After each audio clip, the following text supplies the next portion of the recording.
Dalawang araw bago ang laban kay Timothy Bradley Jr., naka one-on-one interview na ating kasamang si Chino Trinidad, ang pambato nating si Manny Pacquiao sa Las Vegas, Nevada. Isang mapagkumbabang Pacman ang nagkwento ng kaniyang mga pinagdaanang sakripisyo at pagsubok bago niya nakamit ang tagumpay at pagkilala hindi lang sa Pilipinas, kundi sa buong mundo. Narito ang exclusive interview ni Chino Trinidad.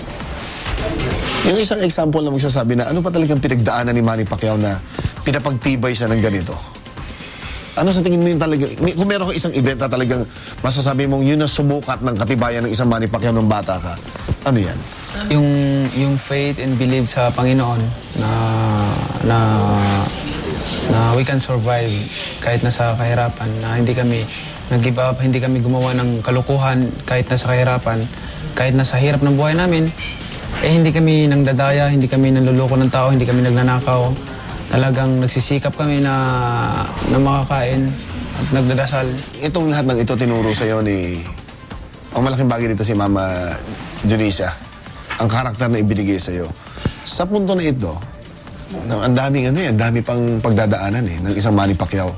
Ngayong susunod, ano ang nagiging gabay mo? Ang prayer ko sa Panginoon is lagi niya akong bigyan ng wisdom and knowledge to understand His Word.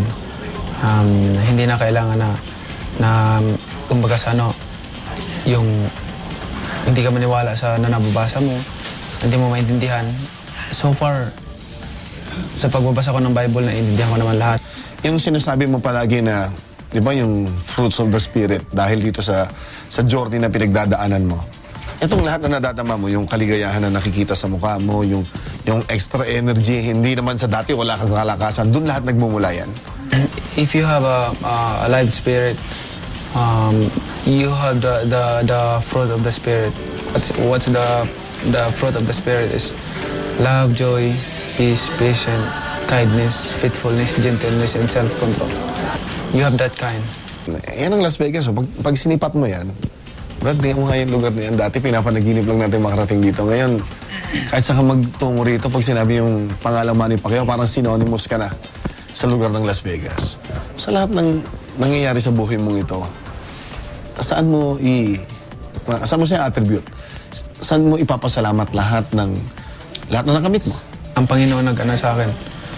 Nagbigay nitong lahat at siyang naglagay sa akin ngayon